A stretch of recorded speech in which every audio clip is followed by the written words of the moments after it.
اس لیے بھائی مستعمل علیہ فرمایا کرتے تھے اگر ساری مخلوق کو میرا کنبہ بنا دیا جائے اور زمین تانبے کی بن جائے کہ اس میں ایک درخت نہ اگے، کھیتی نہ اگے، سبزی کچھ بھی نہ اگے، اور آسمان سے ایک قطرہ بارش کا نہ گرے، مجھے پھر بھی یقین ہے کہ اللہ تعالیٰ میری عیال کو رزق پہنچا دیں گے۔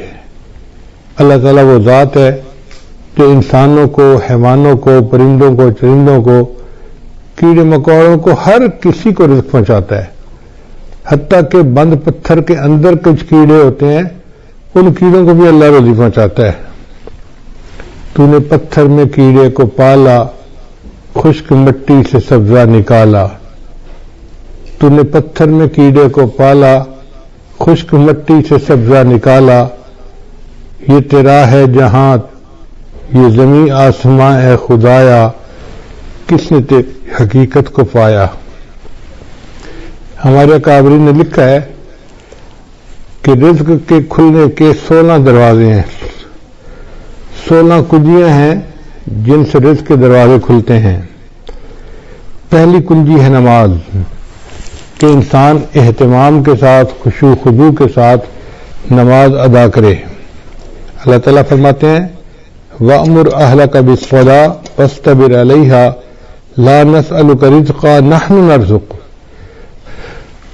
کہ تم نماز ادا کرو، ہم تو اس سے روزی کمانا نہیں چاہتے، روزی تو ہم تمہیں دیں گے، ہماری روزی ہے اللہ کے پاس۔ وَفِي السَّمَاءِ رِزْقُكُمْ، اے میرے بندو تمہارا رزق تو آسمانوں میں ہے، اور اللہ جتنا چاہتے ہیں اتنا اپنے بندوں کو عطا فرما دیتے ہیں۔ تو سب سے پہلا عمل ہو گیا کہ انسان نماز کو اہتمام کے ساتھ ادا کریں۔ آج ہم نماز تو پڑھتے ہیں مگر جیسے مرغا ٹکریں لگا رہا ہوتا ہے، ہم بھی اسی طرح اٹھک بیٹھک کر رہے ہوتے ہیں، دل دماغ کہیں اور پہنچا ہوا ہوتا ہے، جس کی وجہ سے نماز کی برکتیں سامنے نہیں آتی۔ دوسرا رزق کا دروازہ ہے استغفار کی کثرت کرنا۔ چنانچہ اللہ تعالی ارشاد فرماتے ہیں استغفروا ربکم انہ کان غفارا، اپنے رب کے سامنے استغفار کرو، اللہ گناہوں کو معاف کرنے والا ہے۔ اور حدیث پاک میں آتا ہے من استر من الاستغفار، جو بندہ استغفار کی کثرت کرتا ہے جعل اللہ لہ من کل ہم فرجا، اللہ تعالیٰ اس کے لیے ہر مشکل میں آسانی کر دیتا ہے، ومن ضیق فرجا، اور ہر مشکل کو آسان کر دیتا ہے، ورزقہ من حیث لا یحتسب، اور اسے ایسی طرف سے رزق دیتا ہے کہ جس کا اس کو گمان بھی نہیں ہوتا۔ تو گویا استغفار کے زیادہ کرنے سے اللہ تعالیٰ بندے کو رزق ایسی طرف سے دیتے ہیں جس کا اس کو گمان ہی نہیں ہوتا، اور اس کے رزق کی پریشانی کو دور کر دیتے ہیں۔ پھر تیسرا رزق کا دروازہ ہے اللہ کے راستے میں خرچ کرنا، اس کو کہتے ہیں انفاق فی سبیل اللہ۔ اس لیے کہ جو بندہ اللہ کے راستے میں خرچ کرتا ہے اللہ تعالیٰ اس کو واپس لوٹاتے ہیں۔ اللہ تعالیٰ فرماتے ہیں وما انفقتم من شیء فهو یخلفہ، تم اللہ کے راستے میں جو خرچ کرو گے وہ اللہ تمہیں اس کا بدلہ دے گا۔ ہم 1 روپیہ خرچ کرتے ہیں، اللہ ہمیں اس کے بدلے 10 عطا فرماتے ہیں، 20 عطا فرماتے ہیں، 70 عطا فرماتے ہیں، حتیٰ کہ کئی مرتبہ 1 کے بدلے 700 عطا فرماتے ہیں۔ لوگ کہتے ہیں جی کہ ہم کہاں سے پیسہ دیں، ہماری تو ضرورتیں پوری نہیں ہوتی۔ بھائی ضروری نہیں کہ انسان لاکھوں دے، جتنے بھی غریب آدمی ہیں 5-10 روپیہ خرچ کرنا تو کوئی مشکل کام نہیں ہوتا۔ تو ہمیں چاہیے کہ ہم مسکینوں پہ، فقیروں میں خرچ کریں، یا مدارس کے جو طلباء ہیں ان کے لیے مطبخ میں خرچ کریں۔ چونکہ ہم اللہ کے راستے میں خرچ کریں گے تو اللہ تعالیٰ اس قرض حسنہ کو واپس لوٹا کر رہیں گے اور کئی گنا کر کے لوٹائیں گے۔ تو دیکھنے میں ہم 1 دے رہے ہوں گے اور دوسری طرف سے 10 ہماری جیب میں واپس آ رہے ہوں گے، مگر یہ نفع کا کاروبار ہر بندے کو کرنا نہیں آتا، لوگ پریشان ہو جاتے ہیں۔ تو پہلا دروازہ تھا نماز کو اہتمام کے ساتھ ادا کرنا، دوسرا دروازہ تھا استغفار کی کثرت کرنا، تیسرا دروازہ تھا کہ اللہ کے راستے میں اپنے مال کو خرچ کرنا، اور چوتھا دروازہ ہے دین کے لیے ہجرت کرنا۔ جیسے بعض لوگ سعودی عرب چلے جاتے ہیں یا ایک شہر سے دوسرے شہر چلے جاتے ہیں تو ان کے کام کاروبار میں برکت آ جاتی ہے، لیکن جن لوگوں کو اللہ نے وطن کی روزی دی ہوئی ہے وہ خوش نصیب ہیں، وہ اللہ کی اس نعمت کا شکر ادا کریں۔ ہر بندے کو یہ نعمت نصیب نہیں ہوتی۔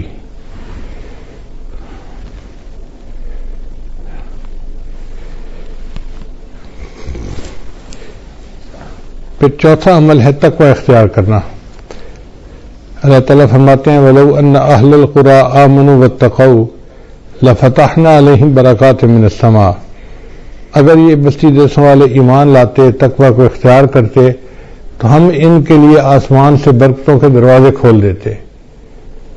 تو گناہوں سے بچنے پر اللہ تعالیٰ رزق کے دروازوں کو کھول دیتے ہیں، اور آج گناہوں کی وجہ سے رزق کے دروازے بند ہیں اور ہم پریشانیوں کا شکار ہیں۔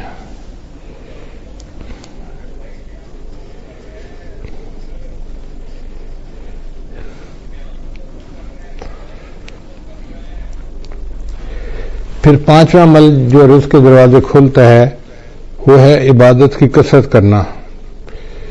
حدیث مبارکہ ہے، اللہ تعالیٰ ارشاد فرماتے ہیں، یہ حدیث قدسی ہے، ابن آدم، اے آدم کے بیٹے، تفرغ لعبادتی، میری عبادت کے لیے تو فارغ ہو جا، املأ صدرک انی واسد فقرک، املأ صدرک غنی، میں تیرے سینے کو غنا سے بھر دوں گا اور تیرے فقر کو ختم کر دوں گا۔ تو دیکھیں عبادت کرنے سے اللہ تعالیٰ سینے میں بے نیازی ڈال دیتے ہیں اور بندے کے فقر کو ختم کر دیتے ہیں۔ اس لیے اللہ کا ذکر کثرت سے کرنا، قرآن پاک کی تلاوت کرنا، نیکی کرنا، یہ انسان کے رزق میں برکت کا دروازہ ہے۔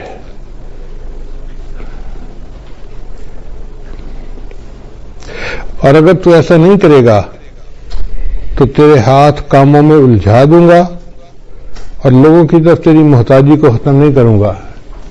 دیکھو کیسی عجیب بات کہی ہے کہ میں تیرے ہاتھ کو کاموں میں الجھا دوں گا، ویسے تو بڑا مصروف نظر آئے گا، یہ کر رہا ہوں، یہ دے رہا ہوں، یہ لے رہا ہوں، یہ فائل آ رہی ہے، یہ جا رہی ہے، یہ آرڈر ہے، یہ فلاں ہے، ہاتھ تیرے کام میں الجھے ہوں گے مگر تیرا فقر ختم نہیں ہوگا، تنگدستی ختم نہیں ہوگی۔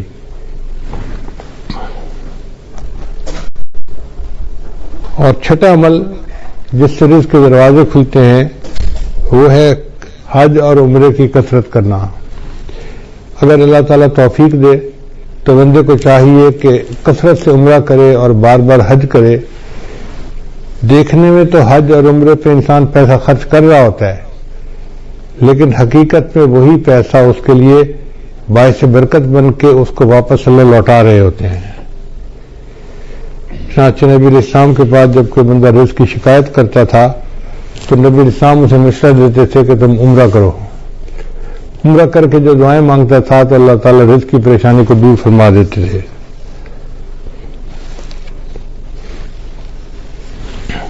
ساتواں عمل جس سے رزق کے دروازے کھلتے ہیں اس کو کہتے ہیں صلہ رحمی۔ صلہ رحمی کا مطلب یہ ہے کہ جن کے ساتھ خونی رشتے ہوتے ہیں ان کے ساتھ محبت کا تعلق رکھنا، ان کے ساتھ پیار محبت کا ریلیشن رکھنا اور غم خوشی میں ان کے ساتھ رہنا، اس کو صلہ رحمی کہتے ہیں۔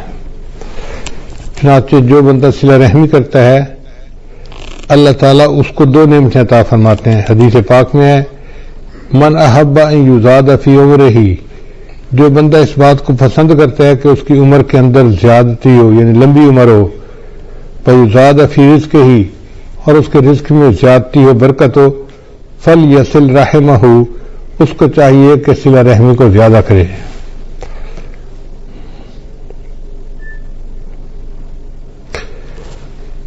پھر 8واں دروازہ ہے رزق کے کھلنے کا، کمزوروں سے حسن سلوک، کہ جو لوگ کمزور ہوتے ہیں، بیمار ہوتے ہیں، بوڑھے ہوتے ہیں، ان کے ساتھ حسن سلوک کرنا۔ حدیث مبارکہ میں آتا ہے کہ تمہیں اپنے کمزور اور ضعیف لوگوں کی وجہ سے نصرت ملتی ہے۔ اللہ تعالیٰ قرآن میں فرماتے ہیں وَلَوْ يُؤَاخِذُ اللَّهُ النَّاسَ بِمَا كَسَبُوا، اگر اللہ تعالیٰ پکڑ لیتا انسانوں کو جو عمل وہ کرتے ہیں، مَا تَرَكَ عَلَى ظَهْرِهَا مِن دَابَّةٍ، تو زمین کی سطح کے اوپر کوئی ایک بھی جاندار باقی نہ بچتا۔ اگر اللہ پکڑنے پہ آتا نا جو تم اعمال کرتے ہو تو کوئی انسان نہ بچتا، کوئی جانور نہ بچتا، زمین کے اوپر کچھ بچتا ہی نہ۔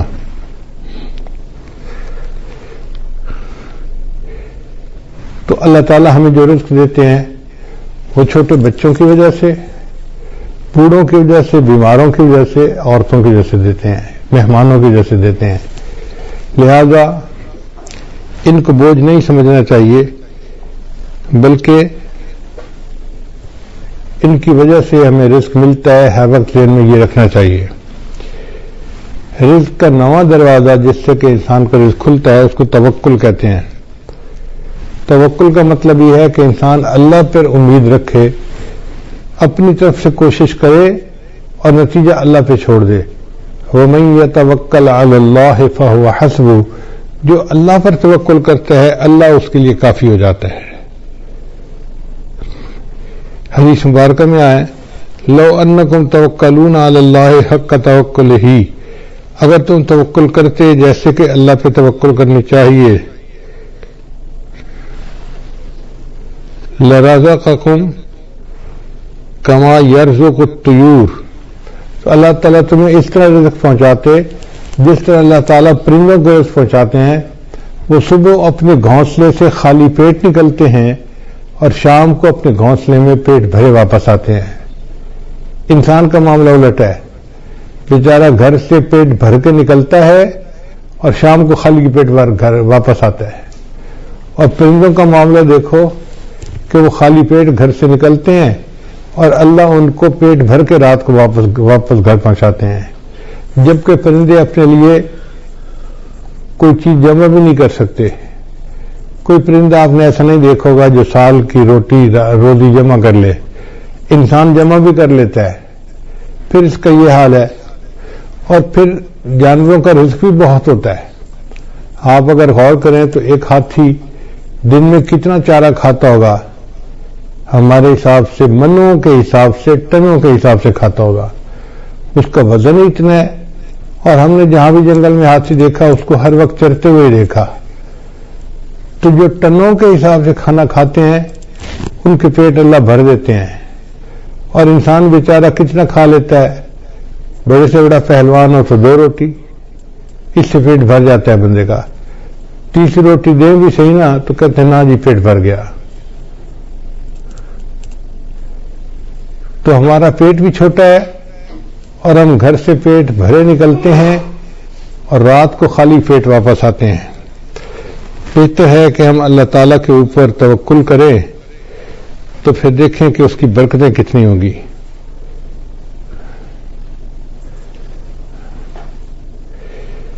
پھر 10واں دروازہ ہے انسان نعمتوں کا شکر ادا کرے۔ اللہ تعالیٰ فرماتے ہیں لَإِن شَكَرْتُمْ لَأَزِيدَنَّكُمْ، اگر تم شکر ادا کرو گے ہم اپنی نعمتیں تم پر اور زیادہ کریں گے۔ آپ دیکھیں ہمارے اوپر اللہ کی کتنی نعمتیں ہیں، ہم تو شکر بھی ادا نہیں کر سکتے۔ الحمدللہ ثم الحمدللہ کہ گھر میں کھانا کھانے بیٹھتے ہیں تو 1 سالن 2 سالن تو معمول کی بات ہے۔ کبھی گوشت پکا ہوتا ہے، کبھی دال پکی ہوتی ہے، کبھی روٹی بنی ہوتی ہے، کبھی چاول بنے ہوتے ہیں۔ اب 2 قسم کے کھانے پڑے ہوتے ہیں، حالانکہ کھانا تو ایک بھی مل جاتا تو بہت تھا، مگر یہ اللہ کی نعمت ہے نا کہ اللہ کئی قسم کے کھانے دیتے ہیں۔ اور پھر یہ نہیں کہ کھانے ہی ہمیں ملتے ہیں، کھانے کے علاوہ وافر کھانے ہوتے ہیں۔ چنانچہ میں نے دیکھا ہے کہ ہمارے پاس کئی دفعہ 8-10 مہمان آ جاتے ہیں نا، تو مجھے صرف اندر پیغام بھیجنا پڑتا ہے جی کہ مہمان ہیں، کوئی کھانے کے لیے تردد نہیں کرنا پڑتا. اللہ کے فضل سے اتنا کھانا ہوتا ہے گھر والوں کا بچا ہوا کہ 8-10 آدمیوں کا کھانا تو اسی میں نکل آتا ہے. یہ اللہ کا کتنا بڑا کرم ہے، کتنا بڑا فضل ہے. ہم اللہ کی اس نعمت کا شکریہ ادا نہیں کر سکتے.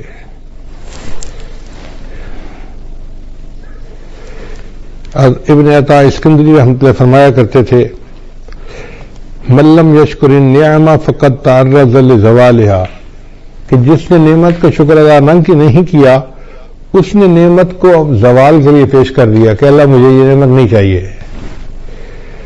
ومن شکرہا، اور جس نے نعمت کا شکر ادا کیا فقد قید بعقالہا، اس نے نعمت کو نکیل کے ذریعے سے پکڑ لیا، باندھ لیا اپنے پاس. یعنی جو نعمت ملتی ہے اور بندہ اس کے اوپر شکر ادا کرتا ہے، پھر وہ نعمت اللہ اس سے واپس نہیں لیتے بلکہ اس نعمت میں اور برکت عطا فرما دیتے ہیں. پھر 11واں دروازہ کہ جب بھی مرد اپنے گھر میں داخل ہو مسکراتے چہرے کے ساتھ داخل ہو اور اہل خانہ کو سلام کرے. حدیث مبارکہ میں ہے، سیدہ صدیقہ نے فرماتی ہیں کہ نبی صاحب جب بھی گھر تشریف لاتے تھے تو مسکراتے چہرے کے ساتھ آتے تھے اور اہل خانہ کو سلام کیا کرتے تھے. یہ اہل خانہ کو سلام کرنا رزق کی برکت کا ذریعہ ہے. چنانچہ حدیث پاک میں ہے، ثلاثۃ کلہم ضامن اللہ، 3 بندے ہیں جن کا اللہ کے اوپر ضمانت ہے، یعنی اللہ ان کو رزق پہنچاتا ہے. ان عاش رزقا، اگر وہ زندہ رہے گا تو اللہ روزی عطا فرمائے گا، وکفا، اور روزی ان کے لیے کافی ہوگی. اور ان مات، اور اگر وہ مر جائے گا، داخل الجنہ، تو جنت میں اللہ ان کو داخل کر دے گا. یہ کون 3 بندے ہیں؟ ان میں سے ایک بندہ ہے رجل، وہ بندہ داخلہ بیتہ، جو اپنے گھر کے اندر داخل ہو بسلام، اور گھر والوں کو سلام کرے، فہو ضامن اللہ، وہ اللہ کے ضمانت میں آ جاتا ہے. اب یہ کتنا آسان کام ہے، مگر بہت سارے لوگ ہیں جو گھروں میں داخل ہوتے ہیں تو ان کو سلام کرنا یاد ہی نہیں ہوتا، بس باتوں میں لگ جاتے ہیں. مسکرائیں گے، بیوی سے پوچھیں گے تیرا کیا حال ہے، بچوں سے پوچھیں گے تم کیسے ہو، مگر سلام کرنا ان کو یاد نہیں ہوتا. پھر 12واں عمل والدین کی فرمانبرداری. چنانچہ ہمارے بزرگ نے لکھا ہے کہ 5 چیزوں سے رزق میں برکت ہوتی ہے. ایک، جو بندہ صدقہ پر مداومت کرے، دوسرا صلہ رحمی کرے، تیسرا جہاد کرے، چوتھا ہمیشہ باوضو رکھے، اور 5واں والدین کی فرما برداری کرے. والدین کے فرما بردار کو اللہ تعالیٰ رزق کی پریشانی میں نہیں ڈالتے، اس لیے ان کی خدمت کر کے ان کی دعائیں لینی چاہیے تاکہ اللہ تعالیٰ کی طرف سے برکتیں اور رحمتیں شامل حال ہو جائیں. 13واں دروازہ رزق کا ہے دوام طہارہ، یعنی مستقل وضو کی زندگی گزارنا.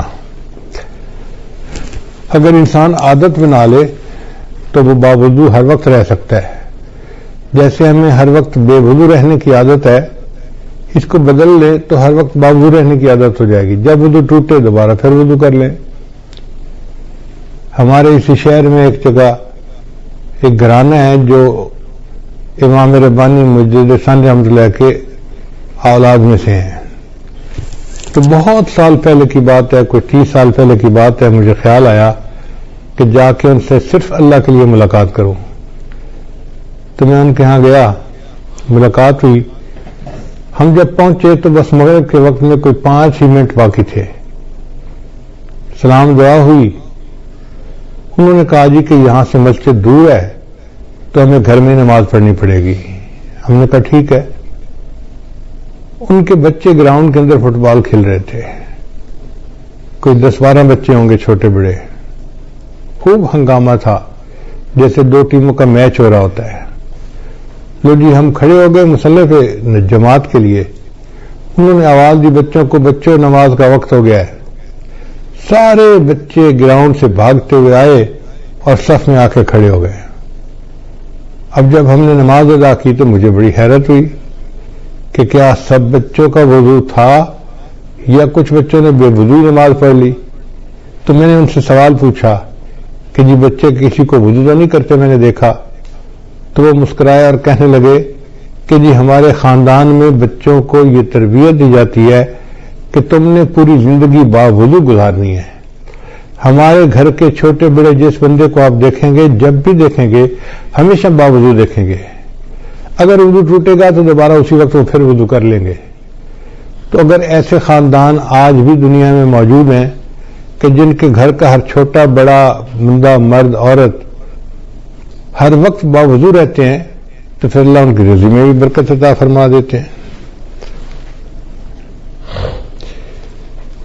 پھر 12واں عمل ہے 14واں عمل ہے چاشت کی نماز پڑھنا. چاشت کی نماز ہوتی ہے دن کے 10 بجے 11 بجے جب ذرا سورج طلوع ہو جاتا ہے اور پاؤں جلنے لگ جاتے ہیں گرمیوں میں تو اس کو صلاۃ الضحیٰ کہتے ہیں, چاشت کی نماز کہتے ہیں.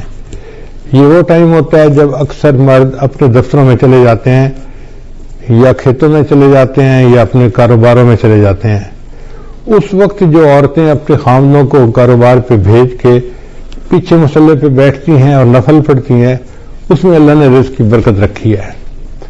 اب کتنی عورتیں ہیں جو رزق میں کمی کے شکوے تو کرتی ہیں لیکن وہ چاشت کی نماز نہیں پڑھتی کہ محنت کرنے کے لیے تو میرا خامد نکل گیا, پسینہ تو وہ بہائے گا. اب اللہ کرے کہ اس کے رزق میں برکت ہو جائے اور ہمیں اللہ تعالیٰ رزق میں آسانی فرما دے. تو یہ نماز پابندی کے ساتھ پڑھنے کی ضرورت ہے.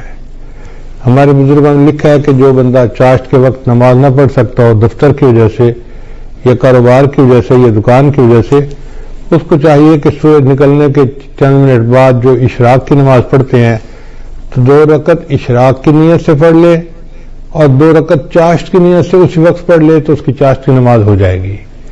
تو معمول بنا لینا چاہیے کہ چاشت کی نماز دفتر جانے سے پہلے پڑھ کے ہی جائیں. پھر 15واں عمل جس سے انسان اللہ تعالیٰ رزق کے دروازے کھولتے ہیں وہ ہے سورہ واقعہ کو پابندی کے ساتھ پڑھنا. حدیث مبارکہ میں آتا ہے من قرأ سورۃ الواقعہ کل لیلۃ, جس نے ہر رات میں سورہ واقعہ کو پڑھا لم تصب فاقۃ ابدا, اس کو کبھی فاقہ نہیں پہنچتا. عبداللہ بن مسعود رضی اللہ عنہ ایک بڑے مفتی قسم کے صحابی تھے, وہ بیمار ہو گئے. حضرت عثمان غنی امیر المومنین تھے, وہ ان کو ملنے کے لیے آئے. اللہ تعالیٰ نے عثمان غنی رضی اللہ عنہ کو مال پیسہ بھی بہت دیا تھا تو انہوں نے بات چھیڑی اور بات کرتے ہوئے کہا کہ عبداللہ بن مسعود آپ کی بیٹیاں ہی بیٹیاں ہیں, بیٹا کوئی نہیں. تو میرا دل چاہتا ہے کہ میں آپ کو بہت سارا مال ہدیہ دے دوں. یعنی میں اپنی طرف سے بتا رہا ہوں کہ جیسے میں آپ کو 5 لاکھ دینار یا درہم ہدیہ دینا چاہتا ہوں. تو انہوں نے انکار کر دیا, نہیں مجھے نہیں چاہیے. تو عثمان غنی اللہ نے فرمایا کہ آپ کی بیٹیاں ہیں, آپ کو تو پیسے کی ضرورت ہے. ان کا بیٹیاں تو ہیں مگر میں نے اپنی سب بیٹیوں کو سورہ واقعہ یاد کروا دی ہے اور میں نے ان کو بتا دیا ہے کہ مغرب کے بعد سورہ واقعہ پڑھ لیا کرو. نبی علیہ السلام نے فرمایا جو بندہ ہر رات میں سورہ واقعہ پڑھ لیتا ہے اللہ اس کو فاقے سے محفوظ فرما لیتے ہیں. یعنی ان صحابہ کا اتنا یقین پکا تھا کہ انہوں نے 4-5 لاکھ ریال ہدیہ لینے کے بجائے سورہ واقعہ کے اوپر زیادہ جو ہے نا بھروسہ کیا کہ اللہ تعالیٰ میری بچیوں کو فاقے سے بچائے گا. پھر 16واں عمل ہے دعا کرنا. تو ہمیں چاہیے کہ ہم رزق کی برکت کے لیے دعا بھی کریں. جیسے آج کی رات قبولیت دعا کی رات ہے اور اب سے لے کے جو آگے وقت آ رہا ہے یہ سب قبولیت دعا کا وقت ہے. یہ رزق کی جو فہرستیں ہیں یہ اب سے بننا شروع ہوتی ہیں اور یہ بنتی رہتی ہیں بنتی رہتی ہیں بنتی رہتی ہیں حتیٰ کہ 27 رمضان مبارک کو یہ فہرستیں اللہ تعالیٰ فرشتوں کو ہینڈ اوور کر دیتے ہیں ایگزیکیوشن کے لیے, عمل درآمد کے لیے. تو ہمارے پاس آج کی رات سے لے کے 27 رمضان تک کا وقت ہے. اس دوران ہم اللہ کو منائیں, اس کے سامنے روئیں, اس سے رزق مانگیں, اس سے صحت مانگیں, جو مانگنا ہے مانگیں. اللہ کے در میں کسی چیز کی کمی نہیں. جتنا مانگیں گے اللہ اتنا عطا فرمائیں گے. حتیٰ کہ 27 رمضان کو یہ لسٹ فائنل ہو جائیں گی اور اسی میں یہ بھی فیصلہ ہوگا کہ اگلے سال کس نے زندہ رہنا ہے اور کس بندے نے مرنا ہے. زندگی اور موت کے فیصلے بھی اس بجٹ میں شامل ہیں جیسے رزق کے فیصلے شامل ہیں. تو ہم اللہ تعالیٰ سے دعا مانگیں آج رات بھی اور آئندہ بھی. ہم ابھی سے رمضان کی تیاری کریں اور ذہنی طور پہ ہم عبادت کرنے کے لیے تیار ہو جائیں اور اللہ کو منانے کے لیے تیار ہو جائیں. خوب دعائیں مانگیں. اگر باجماعت تراویح مسجد میں نہیں پڑھ سکتے تو گھر میں تو پڑھ سکتے ہیں نا. مسجدوں کی عمارتیں بند ہوئی ہیں، اعمال بند نہیں ہوئے. اعمال تو ہم کر سکتے ہیں، تو ہم تلاوت کریں، نمازیں پڑھیں، گھر کے اندر مجالس کریں اور اللہ تعالی سے دعائیں کریں خوب ڈٹ کے. جتنا مانگیں گے اتنا ہی اللہ تعالیٰ ہمیں عطا فرما دیں گے. تو یہ 16 دروازے ہیں رزق کے کھلنے کے.